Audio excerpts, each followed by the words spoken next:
truth is, if it's something you want to try it. And if it doesn't work, then back up and turn around and do something different. It makes life way more interesting. I've done a lot. When I got out of high school, I joined the military, the Air Force, and my goal was to be a pilot. That was my dream as a kid. And so I joined the Air Force, and they helped me get my college education and stuff. So when I finished college, I went back to do some flight training. I was going to be a navigator, and a war started between Iran and Iraq, and I was getting ready to be sent overseas, and I'd already had 8 years, and I decided I wanted to do something different at that point. So I got out and became a CFO for a natural gas company. And I lived down in Louisiana, and that was a natural thing to do, is to work for the oil and gas industry. And I did that for about 3 years. And I wanted some more growth. And I talked to a friend, and they said, hey, it was an ad to run a surgery practice. Well, yeah, before I did that, I was a military policeman and a civilian cop while I was in college. So I almost totally forgot about that. I enjoyed that a lot, being a policeman. So anyway, I did a lot of different things, but I was working for an oil and gas company, and after doing that for a little bit, I wanted some more growth. And a friend of mine told me there was an opening to work in the medical field as a manager. So I applied for it and got that job, and I did that for a while, and then moved to Oregon with my wife, who was a ER doc, and managed a medical group in Southern Oregon. And I was getting kind of tired of working in an office. So I got a job as a cutting trees down with an arborist for a couple years. And during this time, I was working on my pilot's license because it was still a dream. I wanted to be a pilot and stuff. So I got my pilot's license and started working on my commercial ticket, and opened a bed and breakfast because cutting trees down was getting to be too hard. So I was going to flight school and running a bed and breakfast and getting to meet all kind of people. And I love to cook, and I love having people over at my house. And my two boys were pretty young, and they helped me cook breakfast and serve it. And it was a lot of fun. And after 5 years of having the bed and breakfast and doing some bookkeeping and accounting and working in the forest, I decided to go back into some more office work, and got a job at a hearing and speech center for a nonprofit to help kids that had hearing and speech. It was a nonprofit for hearing and speech issues for young kids. And I worked there for a while and transferred to a school district as their business manager, and worked in a school district for about 8 months, and for an academic year pretty much. And that was kind of fun. And I decided I wanted something that was a little more challenging, and found a job at a company called Veritas. I don't even know if you guys have heard of it, but it's a company that did backup data and security with Semantic. Have you heard of that company? They're they do what is it, malware and stuff like that. They search out all antivirus programs and stuff, and had contracts all over the world. So I was in number 2 in charge of their collections department for Veritas and Semantic. And that job was, I did it for a little while and got an offer to go back in the medical field indirectly and be a CFO for a home infusion company, a company that patients, it was a parenteral company. They served patients that couldn't digest food and stuff. So they had to get IVs, and we had nurses and pharmacists. And, you know, it was a great job. It was another job where I got to help people a lot and stuff. And we ended up, they sold the company, and I went back to work at another neurosurgery group in Eugene and managed doctors there for a while. And, you know, I've done about 12 different jobs before I settled and stayed in the medical field. So about 2008, I went back into the medical field with the neurosurgeons and a family practice group simultaneously down in Eugene, and managed that, and then came up to Vancouver and managed a neurology group, then a neurosurgery group, and a family practice. I'm doing orthopedics now, and it's been an opportunity to do a lot of different things because I get bored. Can I ask you a question? Yeah. So I know you just said like so many jobs, like you've worked like everywhere, but like, what do you think was like the best job for you personally, like out of all of those jobs? Running a bed and breakfast, having my own business. I was curious about that too. How did you start up the bed and breakfast? Yeah, I had a really nice house in Eugene. It was a Queen Anne Victorian, you know, one of those fancy old houses from the 1800s. And you know, cutting trees was starting to wear on my body a little bit. And I got up one morning and got online and made a couple of brochures and called an organization in Eugene called the Eugene Bed and Breakfast Association. Went to a meeting, and I said, guys, I want to open my bed and breakfast next month. And I asked some of the others how they did it, and they said, well, I just made a brochure and got a separate phone number for the business. And pretty much that's how I painted the rooms and put, you know, nice furniture in the rooms and put myself out there. And I got busy. I was busier than there were times when my 2 boys, they were 10 and 12 at the time when I started it. And I told them, hey guys, I'm full tonight. I got 2 more people that want rooms. I said, if you guys want to sleep in the living room with me tonight, we can rent your rooms out and I'll give you each $20. And they were on that. So, That's you know, awesome. Yeah. Just kind of getting started and then it worked. That's awesome. you gotta be willing to take a risk, you know, in anything, you know. Pretty much, I know it sounds like I've been all over the map, but I just like doing a lot of different things. I also have a question, if that's all right. Sure. What has been your most fulfilling job that you have worked? That filled my spirit and my heart was when I was working at the school district and at the hearing and speech, because I saw the impact it had on young people and, you know, helping them hear. And, you know, I would go down in the classrooms at the hearing and speech center when I wasn't busy and help them in the classroom with, you know, I got to learn a little bit of sign language, but mostly I got to communicate with these children that had cochlear implants and stuff.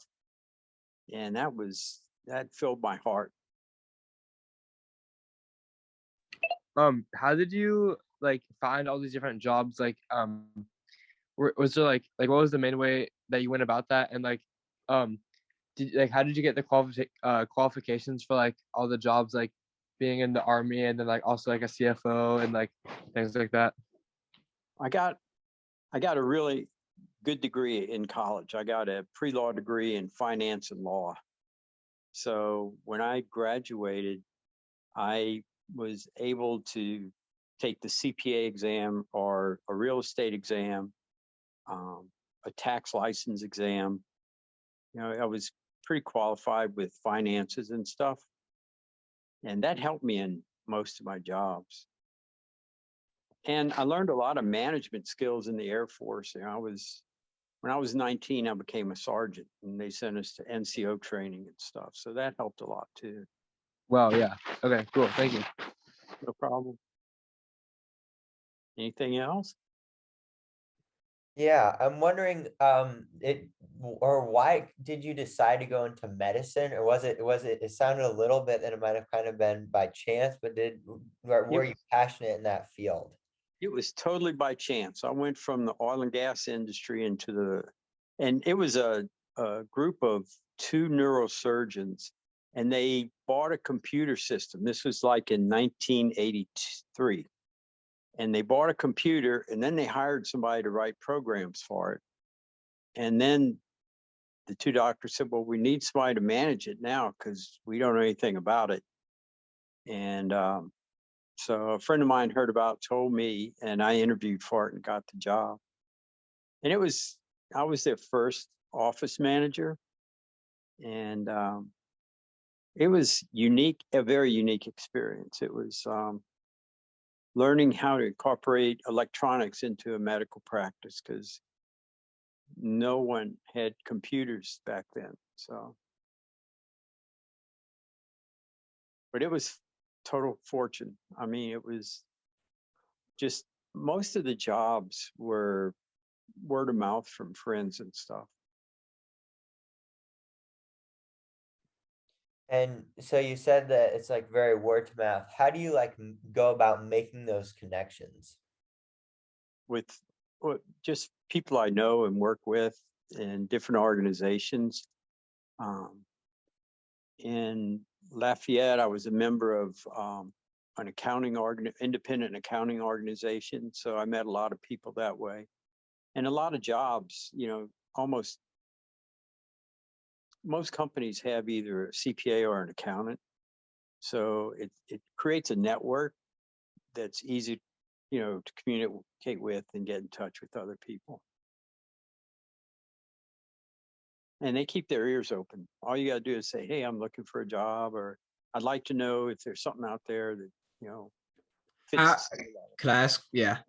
Like, how do you know, like, because like you've done all these different jobs, how do you know, like, when you like want to like, they're like want to have an opportunity to go to another job? Like, how do you know, like, this is like the transition point? When I get up in the morning and it's like, do I want to do this again? Do I want to walk down this hall and go do this job? And and you know, my heart's just not in it anymore. And it's been pretty easy for me to do some transitions. I've been fortunate my whole life.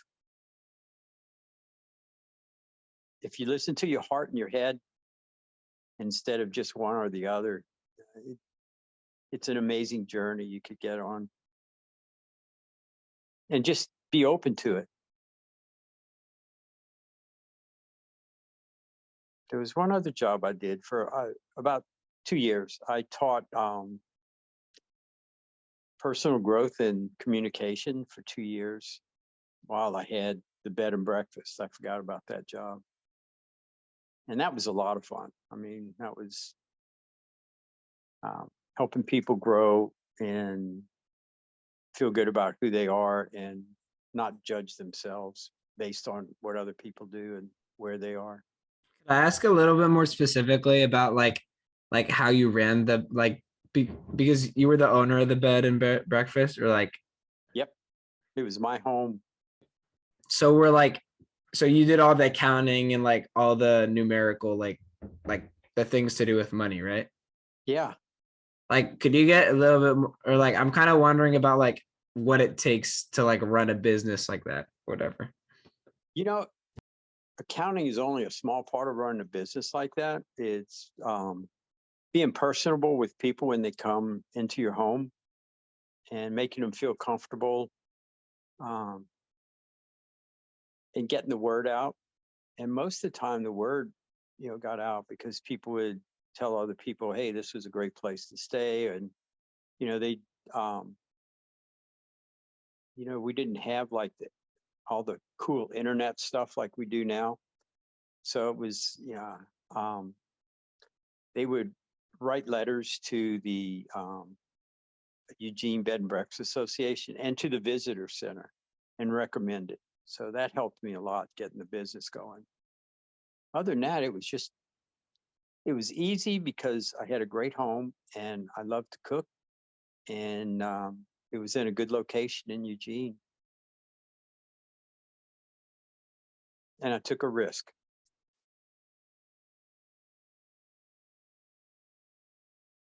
You have another question about it? It looks like you're thinking pretty hard.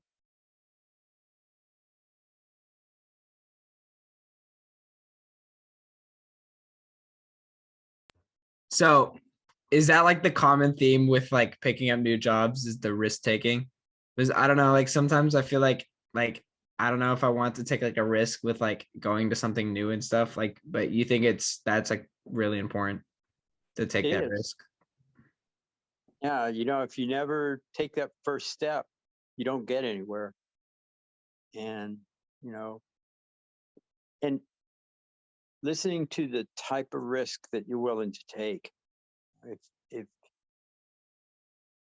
you have more fear in taking that next step, you might want to listen to that fear and try to understand, because fear is it is not a roadblock, but it's information on what is holding you back, where you want to go. And if the fear is greater, then the reward is probably going to be bigger once you get past it. But if it's a visceral fear, if it's like, I wouldn't recommend people join the military, because if you have fear about getting hurt, then the military is not a place to be. That's a fear that you should listen to. But if the reward is greater than the fear you have of getting hurt or dying, then go for it. And it cooks down to a little less than that in business, because most businesses, you're not going to be risking your life. And the fear is, some people, their internal conversation might be, look, I'm not good enough to do this, or I haven't been trained in this. And the truth is, if it's something you want to try it. And if it doesn't work, then back up and turn around and do something different. It makes life way more interesting. For sure. I'm wondering, so you talked about you worked on a lumber type place or So I timber? cut trees down. Yeah, cut trees. Is is that pretty dangerous? How do you go about doing that? I ran into a buddy at a coffee shop, and he had a friend that was an arborist, and his assistant quit. And I had no experience in it, but I knew I liked working outside and I wanted to give it a shot, and met with Kyle and he hired me. And yeah, it was hard work. I mean, I was pretty darn strong after that. I mean, we were, and it is dangerous. I had to keep my eyes open, and Kyle was good. He taught me a lot of stuff. He'd been doing it for like 15 years, and he was a good teacher. And, but yeah, it was a fun job. It's not something that I wanted to do much longer, because there were a couple times I got really scared when a tree landed too close to me. When I could feel the wind of the tree when it came down, that was too close.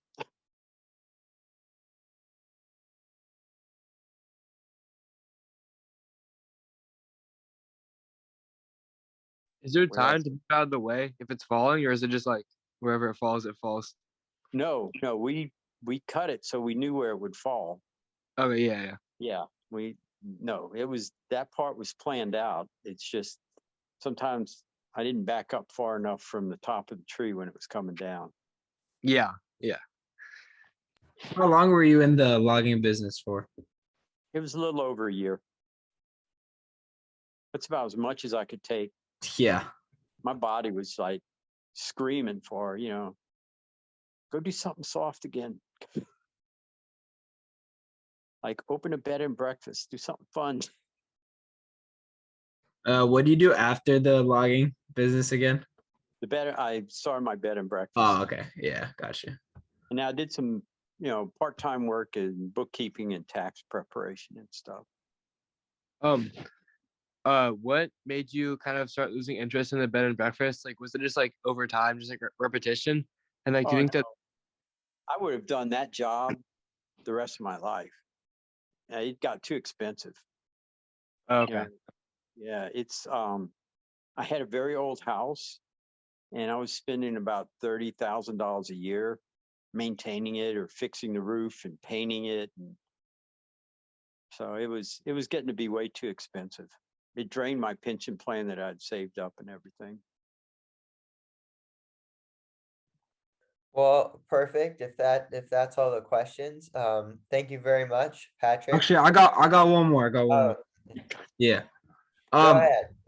I forgot, but what was the job you worked last? Was that the data analysis one? The work I'm right now, no, I'm managing orthopedic group, Grant Stad's practice. Oh, could you expand a little bit more on that? Just the last part. Sure. My job is to maintain staff to support the doctors in their, treatment of patients and keeping the clinic open, doing financial reports, making sure everything balances, negotiating contracts with insurance companies to get, paid as best we can, making sure all the equipment works, that, we have rules and regulations for the staff as guides to help them, get the patients in the door to the right provider, and just managing people mostly, and dealing with patients when they have a problem or something. They want to talk to somebody besides the front office staff, and listen to their complaints and doing the best I can to fix it.